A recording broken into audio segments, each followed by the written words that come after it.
Welcome, everyone, once again to the SoCal Car Scene Podcast, the exclusive place for coverage of car culture in Southern California and the personalities that drive it. I'm your co-host, Big J Marash, and also the technical director and producer of this show. Before we begin, we want to let you know that this show is sponsored by SoCal Classic Car Storage and C-Tech Battery Chargers.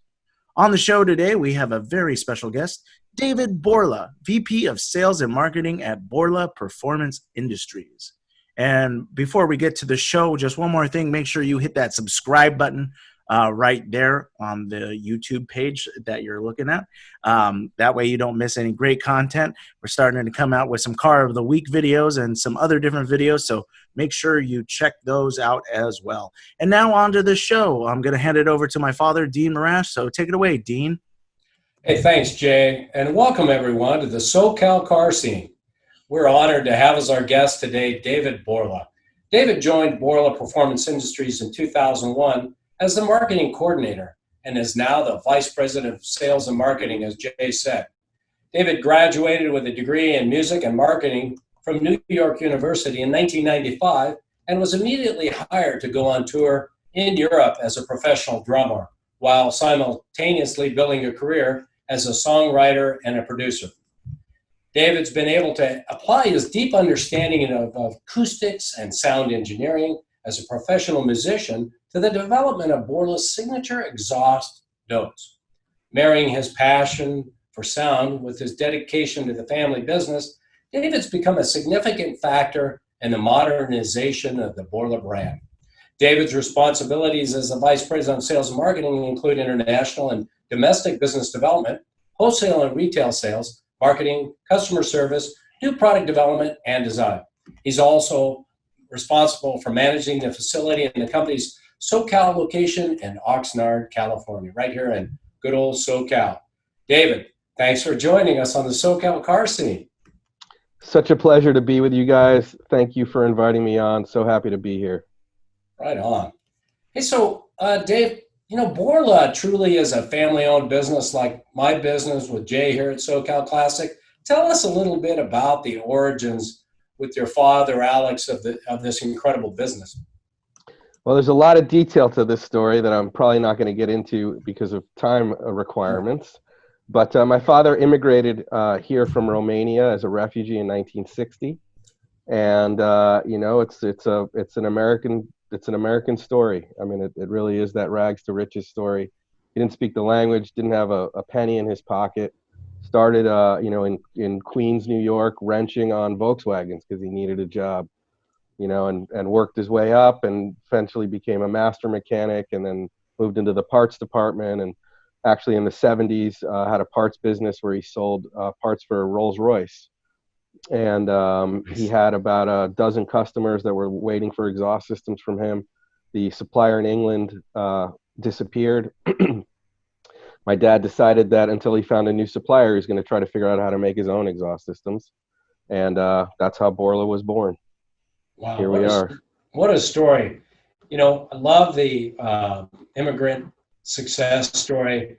Just comes over with not a dime in his pocket, and necessity is the mother of invention. That's the other part of that story I like. He sees an opportunity and jumps all over it because the suppliers, nowhere to be found. And next thing you know, he's making exhaust systems. Very cool. And my mother, her background was in marketing, so it was a really good marriage. So the brand, the product is really his brainchild, and the brand is her brainchild. So there's kind of a perfect marriage in more ways than one. And I got to run around the original facility in Brooklyn, New York, as a 4-year-old. So I've seen this whole thing happen from nothing. I mean, it was the two of them. He had built our first pipe bender. He built out of a gasoline engine. So he was bending pipes inside, with a gasoline motor and no emissions control devices. And my mom was upstairs doing sales and marketing, and that's how it started. And now we have a global brand with more than 300 employees and 2 locations. And it's just been a wild ride and amazing to watch and amazing to be a part of. Wow, what a story. So who all in the family, other than yourself, is still involved in the Borla business? That's it. Just the two of them and me, the three of us. I mean, look, we have, let's say, quote, family members that Yeah, have been with us for 30 plus years. So they feel like family. it's pretty close, but their last name's not Borla. So just three Okay. Borlas. So your mom's got this incredible marketing chops, and she's the one for, responsible for growing the brand on the marketing side. That's amazing. Yeah. I mean, and really, giving birth to the brand, breaking a brand, as they call it, is a pretty hard thing to do. I came into this thing later after it was already established. So I have a lot of respect. I will always be standing on their shoulders. I mean, they brought this thing from nothing, and it just a lot of work, Yeah. Well, what a great story. And that's, I didn't really know the background of Borla, but I'm glad it's such a fantastic story. And congratulations on all your success. I think a lot of people, a lot of car guys and gals are familiar with the Borla brand because of your incredible exhaust systems. They've been in high performance cars for decades and decades, and they're in many of the cars here at SoCal Classic Car Storage. Tell us about your exhaust systems. Why do folks go buy a brand new Ferrari or a C8 Corvette, brand new, and next thing you know, they're swapping out the exhaust system? That's the ultimate compliment. Somebody's dropping 100 or 2 or 300,000, and they're throwing out the factory exhaust system on a supercar. Yeah. So, it's been a phenomenon that's been around for decades, and we're not the only company that experiences that. It's pretty amazing. I think the spirit of it, I like to call it like sort of the spirit of the aftermarket. I think it's founded in a couple things. One simply being some guys just like to tinker on things and change things around and play with stuff. We had model cars when we were kids and model airplanes, and we were always building and playing with things, and your car is just another sort of palette, let's call it, for that whole thing. And then I think another side of it obviously is just personalization. They build 30,000 Corvettes a year. Every one of them sounds the same. You want something that sounds different. I'm not even going to go as far as to say it sounds better, because it sounds subjective, so everybody's opinion means as much as anybody else's, but different, some guys just want something different. So, I kind of think it starts with that. Now, of course, there are a lot of specifics to exhaust development, and a lot of particulars that we look for that we build into our products, and I think our repeat buyers and our let's call it fan base, is really aware of that stuff. But even sort of beyond Borla, if we're talking about car culture, I really think it's just born in doing something different, playing around, being different, having fun with something. That's really what it is. Let's face it, hardly anybody that buys a Borla exhaust is making a living, racing, right? That extra quarter second or that extra second on a road course isn't going to feed their family or not, so it's fun. It's all about fun. Yeah, that's great. A perfect example or a validation of what you just said is Jay knows this customer is pretty new to our family here, and he bought a brand new C8. He's the first guy in our storage facility that's got one. And the funny thing is he's already put a wrap on it, changed the color, put one of your exhaust systems on it. He's put in some modified wheels and tires, changed some things on the suspension. It's incredible how fast that happens, even with a brand new model like the C8, to your point.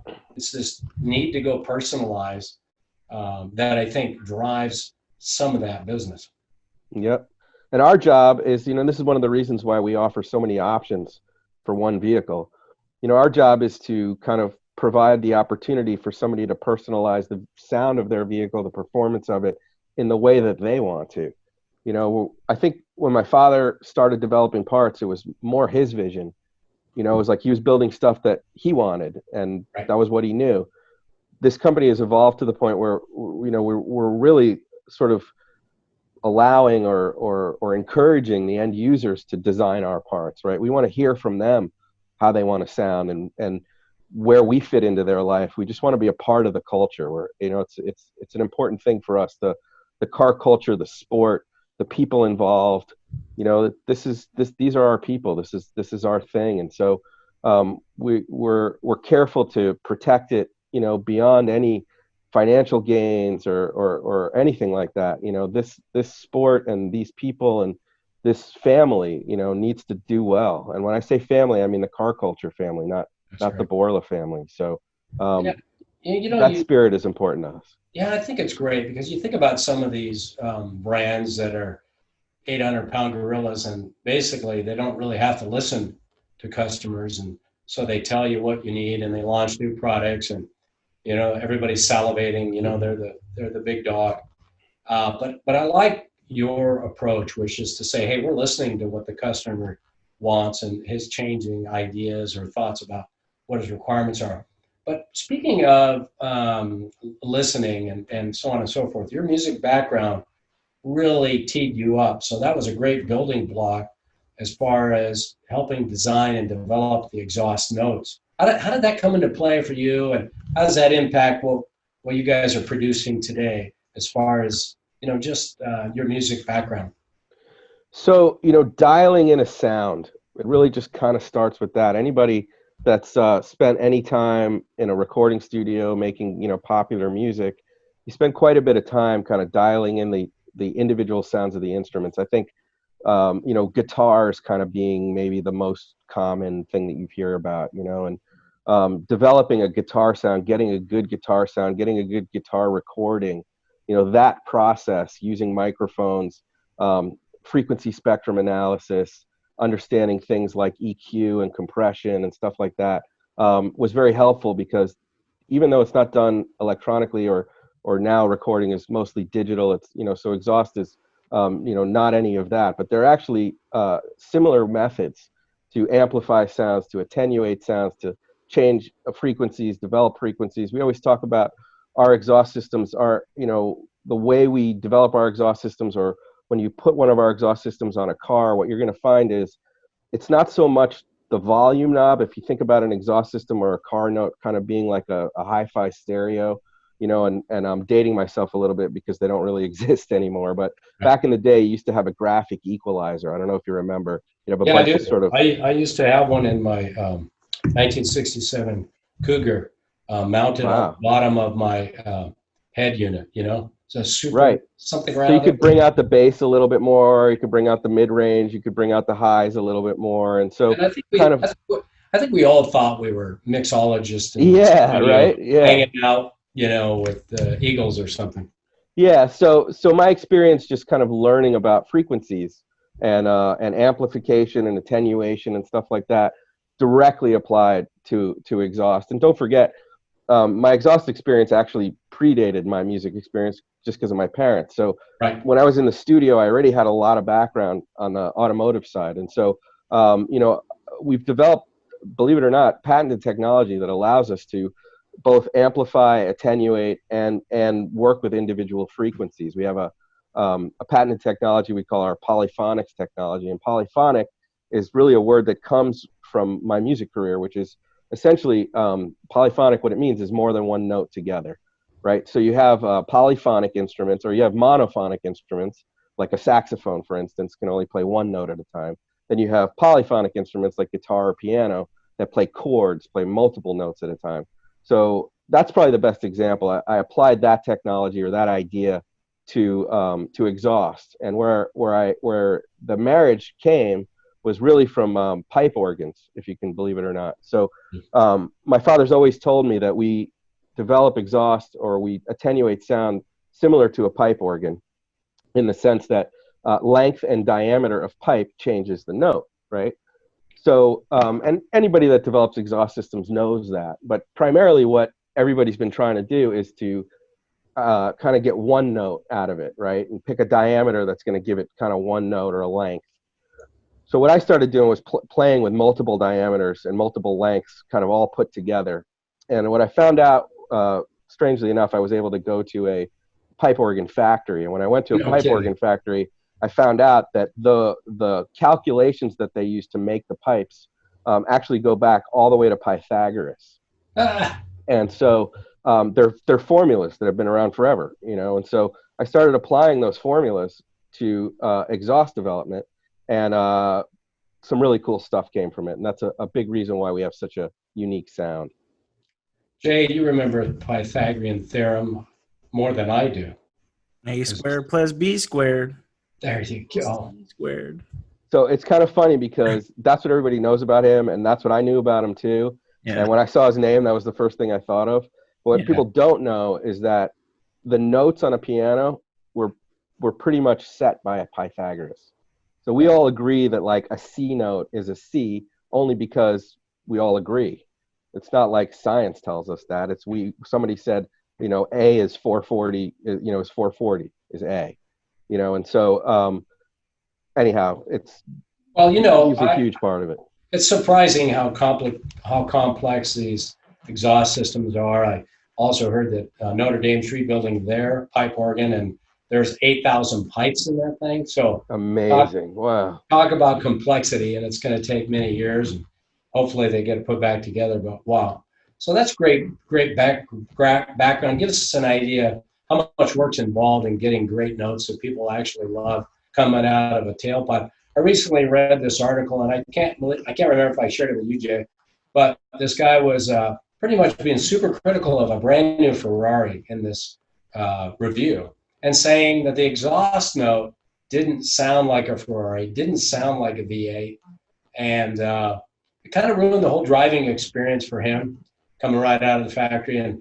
But why is the note, the exhaust sound, the vibration, why is that so important to the driver experience? I mean, we debated this on other shows, but what's your take? You guys are professionals.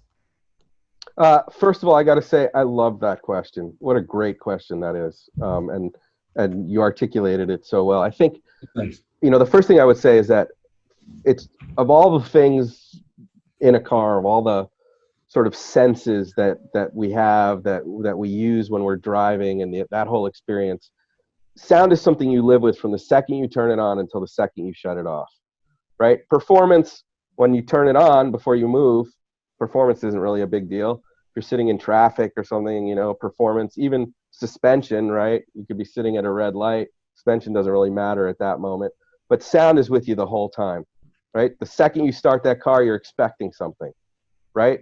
If you're cruising on the freeway, you expect something, which is pretty much silence, right? If you plant your foot, you're expecting a sound, so there is an expectation for sure. So I think just the fact that it's with you all the time matters a lot. Second of all, it's probably the most intuitive connection between the driver and the vehicle. When you talk to real hardcore racers, guys that have been around for a long time, trophy truck guys, long distance racers, they're telling you that the feedback that they're getting orally or audio from the vehicle tells them more than anything else. They know something's wrong. I've never heard that before. When they hear it, right? Okay, that's one thing. Hearing their competition coming, all kinds of things involving sound. So, from a racing perspective, which is really kind of the heart of aftermarket, a lot of it comes from racing, is drivers are, and we've had racers that we've developed exhaust systems for that tell us that, them get a closer connection to the motor and hearing what's going on is giving them an advantage. So I think that sort of that visceral connection, I think, between the driver and the vehicle, it's like almost like an umbilical cord between the driver and the car is the sound. Wow, I love the notion of an umbilical cord connection. That's great. Hey, one more question before we turn it over to Jay to take us to an ad for one of our sponsors. How much time, give us an idea, how much time and effort goes into designing and prototyping completely new exhaust system? I know you guys just launched or have been working on your C8 exhaust system. Give us an idea of what's involved in something like that. So we started working on the C8 because we have a relationship with GM. We develop a lot of their aftermarket stuff. So we've been working on the C8 since before they were available. Last fall we started working on it, and we still haven't released parts for sale. That particular car is probably the most extreme example. Besides maybe some of the other supercars or some of the supercars, but a mid-engine car, heat's a big deal. and they have some plastic actuators for the exhaust, in that cavity, and there's a lot of heat shielding. So heat's a big deal. It's a very tight cavity back there. The tolerances are super tight. There's not a lot of room. So even before we get into power and sound or anything like that, just simply the geometry of it was very difficult. And we are very conservative. So we do a lot of testing. We're not going to rush to market. We probably spent about a month, and I know it sounds crazy, but about a month just testing the thermal properties of the stock exhaust before we even got into anything else. We went to Spring Mountain in Nevada, and we were lucky to be able to work with them on their vehicles and just get a sense of what happens when you drive these things really hard. And like I said, we hadn't even gotten into sound and power or tip aesthetics or anything like that, and that was a month. So it can take a very long time. Now, with that said, if it's and the other thing about the C8 is that it has valves in it, moving parts, and so between the heat shielding and the valves, there's a lot of work. Let's take a pickup truck, let's say, maybe a pickup truck, the new F-150 comes out with a Coyote, let's say. Well, we've worked quite a bit on the Coyote. The F-150, pickup trucks, there are a lot of room underneath there. It's not as tight. There are no valves. Something like that we may knock out in a month.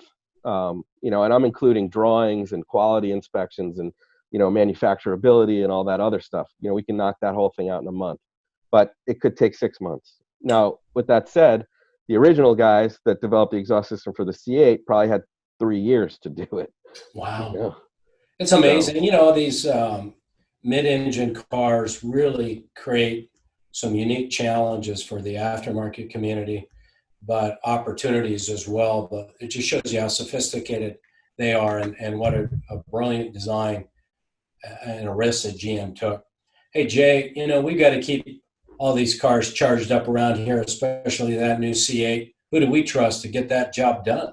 Oh, well, we trust all of our friends at CTEC. They actually do a really great job of charging our cars. And if you're looking for a smarter way to charge your car's battery, our friends at CTEC lead the way in the care and maintenance of vehicle batteries. CTEC's unparalleled knowledge and continuous investment in innovation means they offer high-quality, reliable chargers that are effective, easy to use, and most importantly, safe for the user and their car's electric system.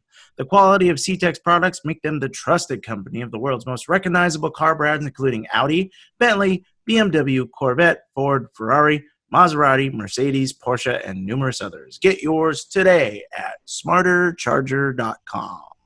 Just to validate that, Jay, one of my customers picked up his Ferrari the other day, and he's got it out for a few weeks, and he said he's going to come by. I forgot to give him his CTEC Ferrari charger.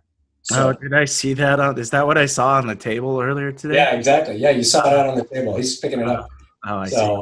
Proof's in the pudding. Cool.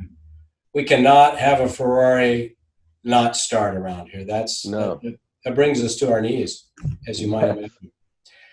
Hey, so switching gears a lot, David. COVID-19, this pandemic has had some very negative impacts on a number of businesses, and some of it's unfortunate. Some of it actually, wound up being a benefit to. But not too many people and not too many businesses have actually responded by going into the manufacturing of COVID-related gear or PPE. And as I recall, that Borla actually created some plastic face shields early on in this pandemic.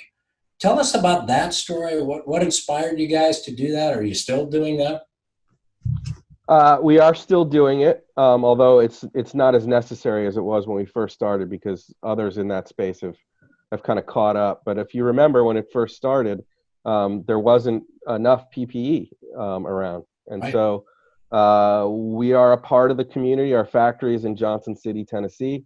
It's a tightly knit community down there, and kind of place where everybody looks out for each other. And the local people, whatever, first responders or whatever they are, the health people that were dealing with all this stuff needed protective equipment. We have a small carbon fiber facility, where we make tips and some other stuff, and that equipment was perfect for, cutting and putting together these masks. And so we just jumped on it right away, and it was not a financial thing by any means. It was just, hey, we need to kind of keep everybody safe, and this was a great thing to use it for, so we did it. And it was a great thing. It worked out nicely, and also allowed us to keep our factory open, which helped with other stuff too. And so it's just really good. Yeah, that's great. Great story. We're just so grateful that you guys jumped on to help, so many of these first responders. I remember watching TV every day going, wow, what are we going to do to respond to this emergent need for all this protective gear in hospitals and, various other places. So appreciate you guys stepping into the divide and making a difference. That's awesome. Well, thank you for that. Hey, how does Borla, though, back to exhaust and your other products like on your induction system, how do you decide what cars to invest in this aftermarket for? I assume it's, primarily exotic and performance cars in the American market, and I guess you guys support the tuner market as well, but how do you make a decision on what's worthwhile from an investment standpoint? So I think my answer is going to be pretty obvious, but first of all, I talked before about how I'm standing on my parents' shoulders. We have 40 plus years of data at this point, and we're very kind of data focused, and we've kept records since before the digital age. So we have a pretty good idea of what people are modifying and what they're looking for. So company history, as we call it, I think right at this point, because it's a mature market and we're a mature brand. Like for instance, when the new Corvette comes out, I don't need to do a huge market study to decide whether or not we're going to make an exhaust for the new Corvette. Right. The other way is just feedback from end users. That's a big one. We have a mechanism where end users, if they're looking for something from us, that we want to hear from them, and we keep their names and collect information, and when we get enough of them, we go do it. And then the last one would be feedback from like distribution, from resellers. Right. So we use kind of traditional 3-step aftermarket distribution. And so if one of the distributors says, hey, there's a gap in the market, or you guys should be doing this, then we'll take a look at it. And we're also in a good enough position where we can try some stuff. Not everything we do works, so we try some stuff sometimes, new markets, new things. We just kind of have heavily increased our defense business, where we're supplying defense companies with all kinds of stuff. So awesome. It even goes beyond automotive. Wow, who knew? That's a great insight into your business and what drives demand or development of certain products. On the other side of the business, right, since about 2010, when you guys acquired, I believe it, TWM Induction, acquired or merger, whatever the right terminology is from a business standpoint, I'm seeing your fuel induction systems everywhere. As you're probably aware, we're here in Lake Forest, or very next door to Lake Forest in Laguna Hills. And over the hill, we've got our good friends at Super Performance Hillbank Motorsports. And we've got, always have 1 or 2 or 3 of their cars. And so we're seeing your induction systems in those cars. We're seeing them at, all the cars and coffees around here and when they happen. And now some of them are closed. We see your stuff in Summit and Jags and all over these aftermarket partnerships. So it seems like your fuel systems are as ever present as your exhaust systems. How much more challenging are these fuel systems to design and prototype and then manufacture compared to an exhaust system? Are they similar challenges or more challenging? Much more challenging to develop the induction system. Although I got to tell you, the C8 is getting pretty close with the exhaust. But are you? The awesome. Induction kits are precision parts. And making precision parts is kind of a whole other thing. Talking about tight tolerances on the C8, on the induction kits, there's no room for error. One of the reasons that people like our stuff so much is because it works. And the reason it works is because everything's dialed in properly. So there's just a lot less room for error, and it's just a much tighter deal. Where I think it's a little bit more, or say not as difficult as the proliferation of part numbers. Right. There aren't as many part numbers, because there are, a handful of popular motors people are Sure. using. On the exhaust side, we have over 1,000 different part numbers. So, induction's a little bit easier to manage because of that reason. And we're not developing new parts, every day with induction like we are with exhaust. But if you just, sort of apples to apples, the induction development is much more intensive. I would imagine. Yeah, I noticed you guys put a lot of time into making that stuff look like eye candy. It makes me want to go drop one into my 67 Cougar with a 302 because it just looks so, I don't know what to say other than bitchin' or cool. Jay, I'm sorry, those are not current terms. Bitchin's still cool, man. Is it? Okay. Yeah, bitchin's still cool. It still works? Okay. But yeah, you guys are really focused on aesthetics because, I don't know, it's just looks like jewelry. Engine jewelry. Yeah, there's room for everything, and we have competitors that aren't really doing that, and they do well, and that's all good. But our position, particularly for those parts, is they're really for show cars. They're really meant to be put on a car that's going to spend a lot of time with the hood up, and aesthetics are a big part of it.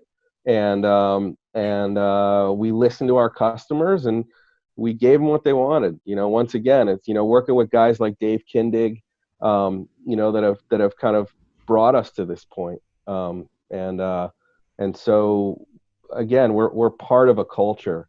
We're not operating in a vacuum, and we just also, let's face it, making parts by hand in the U.S., we're not going to compete on price. It's just not going to happen. So we got to bring something else. So we got to be the best. That's what it's got to be. We've got a GT40 Mark I Super Performance out in our warehouse. One of our customers owns. It's got the Roush 427, and I think it's got your fuel induction system in it. And oh my gosh, what a gorgeous motor, and what a great sound coming out of that car. But stuff like that the engine is so integral to everything that goes on in that car, but it's a showstopper. Every time it pulls up to our driveway, it's like the flies come out of the neighboring buildings and all work stops. And there's a crowd around that car. So, if you understand anything about sort of engine dynamics, I think an induction system is really cool because you can kind of see it right in front of your face, how it works. It all makes a lot of sense. You see a lot of fathers and their children, a father kind of taking the opportunity to use the induction kit to teach their children about motors, and there's a historical element to it. It's a very interesting thing because, on the exhaust side, it's all about power and sound, and it's really not what it's about necessarily, or those are not first and foremost, with an induction kit. So it's been a bit of a journey for us too, and we really kind of hit our stride about 2 years ago, and it's taken off since then. it's awesome. Well, we're excited to learn more about fuel injection and fuel induction, and I'll be shopping for a kit real soon. Jay, you know who to call. What's that? I said, you know who to call. All right, for sure. Jay, someday I'll be storing that Cougar here at SoCal Classic Car Storage. Maybe, hopefully, huh? Yeah, hopefully. It seems like it's been in paint shop purgatory for a long time, David. I'm going to have to. Well, that's because I kind of know all about you're that. too afraid to call the guy over there and get. That's it. I'm going to have Too to afraid to cause drama, man. So tell us about that other great sponsor today, Jay. That SoCal. No, they're great. They're great because they're us. They're us here at SoCal Classic Car Storage. Wow, they're just one of the best companies in Orange County. But in all seriousness, though, this podcast is also brought to you by us here at SoCal Classic Car Storage. Our facilities here in the lovely city of Laguna Hills offer private and secure white glove vehicle storage and an extensive concierge service. In addition to storage, our expert sales staff, which includes me and Dean, we offer consignment services for those looking to sell their cars. For more information, visit us in Laguna Hills or at SoCalCarStorage.com or on Facebook at Facebook.com/SoCalCarStorage. Thanks, Jay.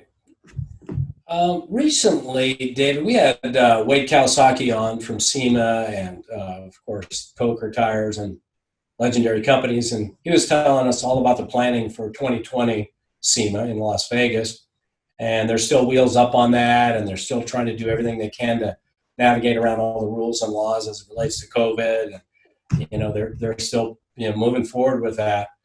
And of course, nobody knows for sure, right? In the end, if we're going to be so fortunate to have that event, but hopefully in November. Does Borla have a big plan to showcase new products and roll out some new goodies this year at that event if it happens? So first, I just want to say that I have a lot of admiration and respect for Wade, and he's been kind of a mentor at times for me. So I just kind of wanted to acknowledge that. And he's a great guy, man. Another thing about Wade is he's a lot more involved in SEMA than I've ever been. So his opinions hold a lot more weight than mine do. But look, if it happens, we'll probably be there in some capacity. I'm sorry I can't give you a better answer. That's probably the most sincere answer I can give you. There are a lot of moving parts to this. Absolutely. Very sensitive to what this means to SEMA and the people that work for SEMA. Sure. A lot of good friends of mine work for SEMA, and we want to support them whatever we can do, short of putting our employees in danger. So I don't have a better answer than that. And every day something changes, and I don't know. I really don't know. It's getting close to the deadline where everybody's going to have to decide whether or not they want to do it. And got to decide. Everybody's kind of looking at everybody else, trying to figure out what everybody else is doing. And it's like stare. It's like a car stare down. Yeah. Where you go? I don't know. I'll go if you go. I think one thing I can say for sure, confidently, that everybody has in common with this topic is no one likes it. Yeah. So everybody's not happy, or I should say no one's happy about this. So this whole second wave is for the birds, I'll tell you. Yeah. They said it might be this way, but I was choosing not to believe them. So I hate it when they're Look, wrong. to make matters worse, I believe, if I'm correct, and Wade probably got into this, but I think, the show usually opens on Tuesday, and I believe that's the day of the election, just to make things worse. No kidding. Yeah. Hilarious. So if the election goes sideways, and it's already some COVID thing going on, and I mean, it could be a bumpy ride. So yeah, for sure. Well, we're going to navigate as we always do. And if it's on, Jay and I are going to do some live podcasting and hang out with some of our good friends. We've made so many great friends podcasting.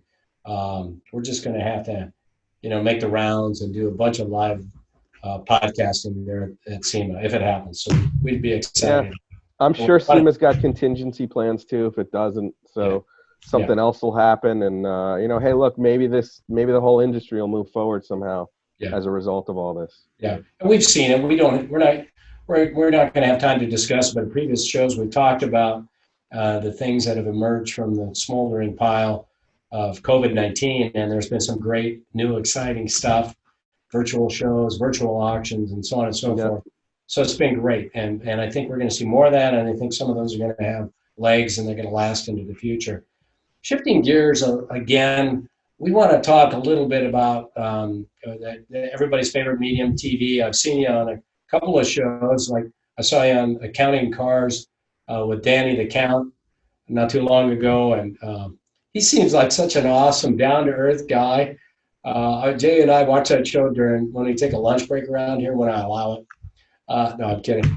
And but tell us about your experience with TV and all that kind of stuff. It seems like kind of a pinch me kind of moment, but at some point, it's just part of your business, I guess.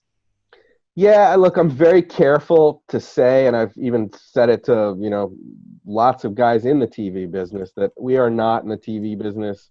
We don't want to be in the TV business. When I get up in the morning, I'm thinking about developing great exhaust systems, and we're staying in our lane. So I just kind of want to say that. But guys like Danny and his show, uh, first of all, he's a fun guy. All the guys that work with him, he's got a whole crew there. They're all fun guys. They're all awesome guys. They're amazing at what they do, and so, one of the many angles on this for me is just simply, here we are talking about car culture. We need guys like Danny, and his whole team to help us create this market and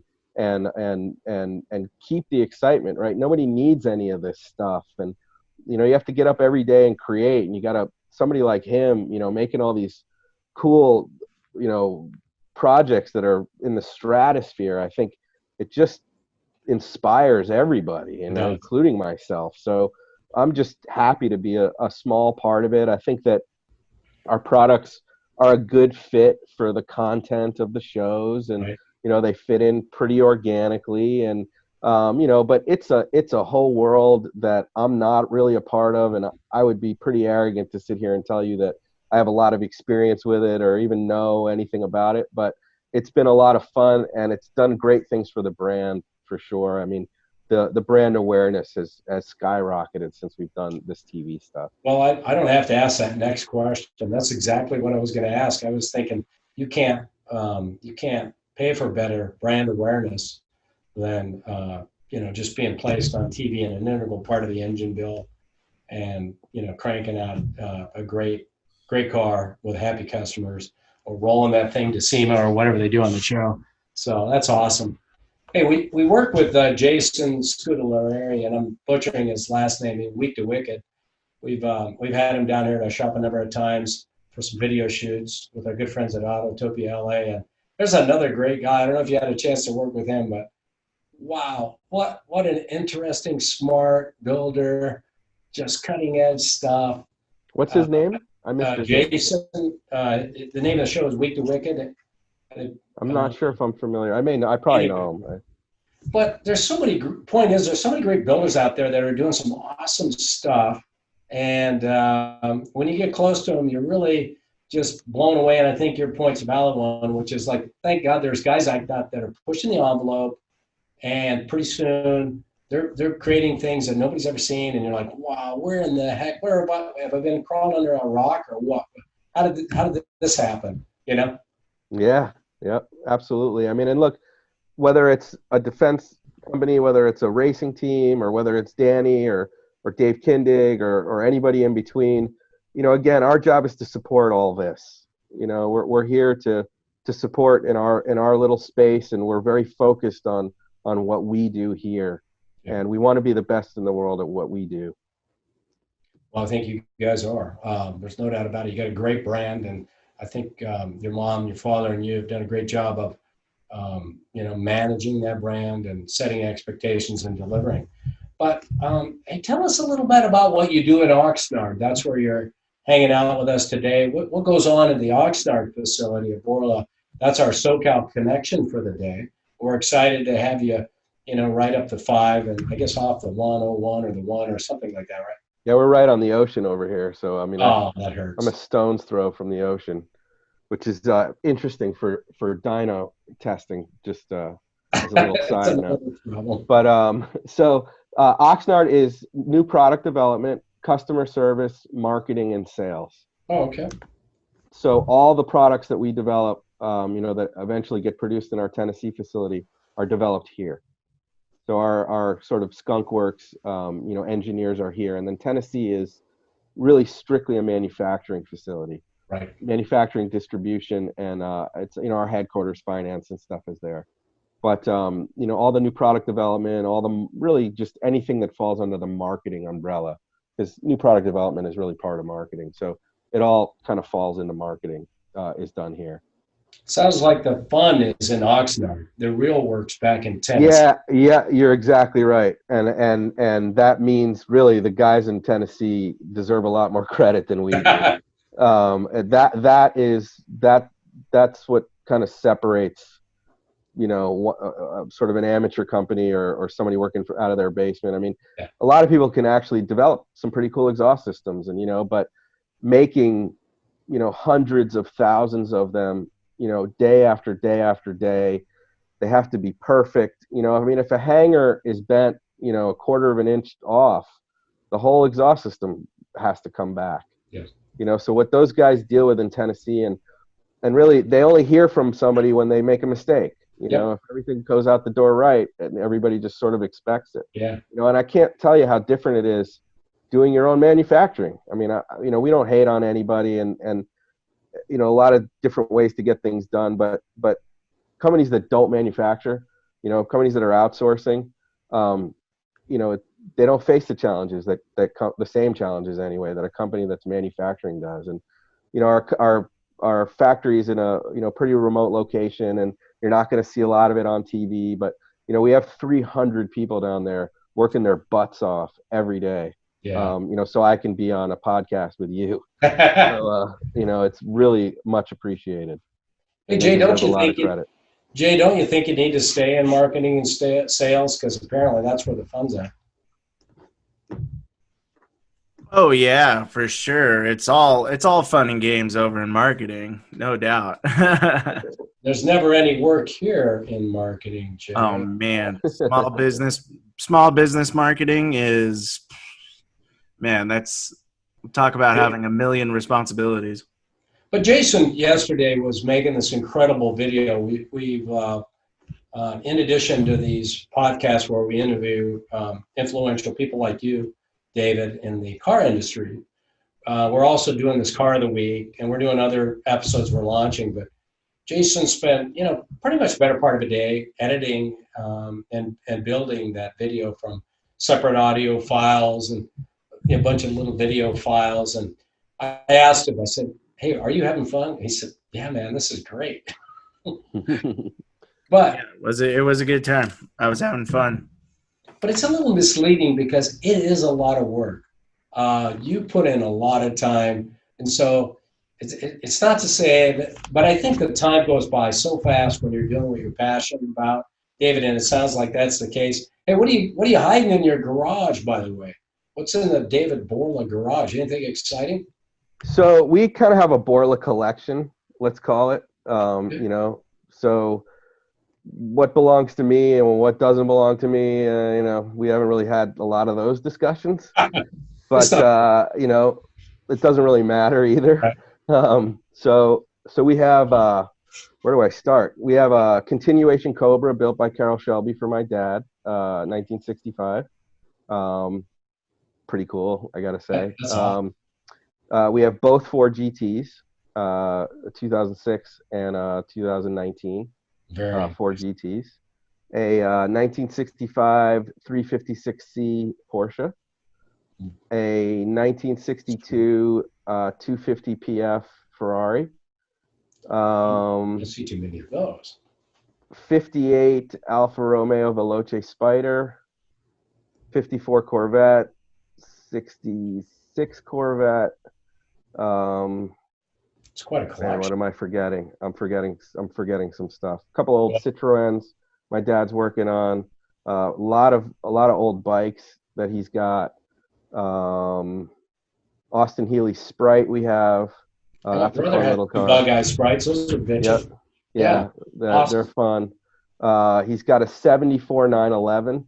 That's his daily driver in Tennessee, and that thing's pretty amazing. I have a lot of fun driving that.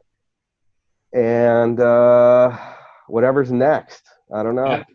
That sounds like a lot of fun, man. I'm glad you're a serious car enthusiast. It sounds like you and your dad enjoy the lifestyle as much as you do the business. Yeah, growing up, watching my dad wrench on cars, and I was very lucky, and I've had a lot of fun, and I've had a lot of opportunity here, and it's just so fun to do this, and I'm so blessed, and we get up every day and really enjoy what we do. There are a lot of challenges. It's not all rainbows and unicorns, but we have fun. And I got to tell you, like, spending a lot of time working with my dad and doing all this, like, we treasure it. We treasure it. And we get into it sometimes, we totally do. And So it's That just never happens. That never happens with us, Jay. oh yeah. but at the end of it, it's just a wonderful experience, and I'm so happy to be a part of it, and it's a lot of fun. Well, Jay, I hope you treasure your experience working with your father. Oh yes, I'm so grateful. I'm just so grateful. I'm going to use the word treasure moving Fathers forward, and David. sons working together, that's like cats and dogs making peace, man. Yeah. I think it's like fine wine. It takes a while to develop that palate to really appreciate that. Yeah. But it makes you better in the long run, though. Every fight, you seem like you get better. You learn how to work together better eventually. Well, we're having a great time on this podcast, and we appreciate your time today. David, tell us where people can learn a lot more about Borla Performance Industries on both social media and the internet. So best place is our website, www.borla.com. And you can find us on Facebook. You can find us on Instagram. You can probably even find my contact information if you want, and contact me directly as well. We're very active in forums, and we encourage the car community to contact us. I mean, that's what we do. That's what this is. This is all fun.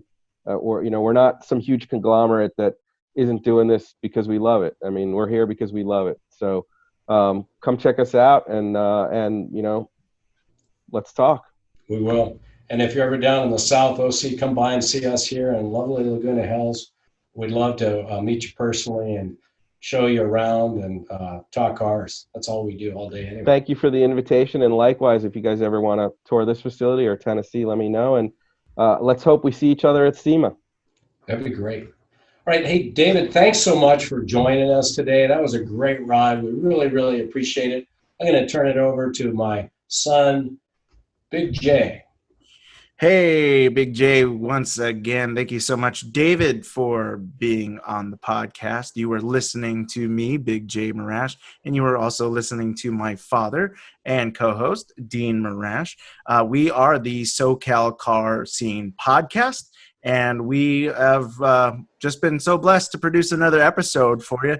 And if you want to keep seeing more episodes, all you got to do is just hit that subscribe button right below if you're watching on video, or hit that subscribe button on your front page of like the Google Play page or the Apple iTunes page. Just hit that subscribe button so that way you can never miss an episode. You can find our podcast on all different types of platforms, including Apple iTunes, Stitcher, Buzzsprout, Google Play, and the SoCalClassicCarStorage.com media page. So go check it out for all those different episodes.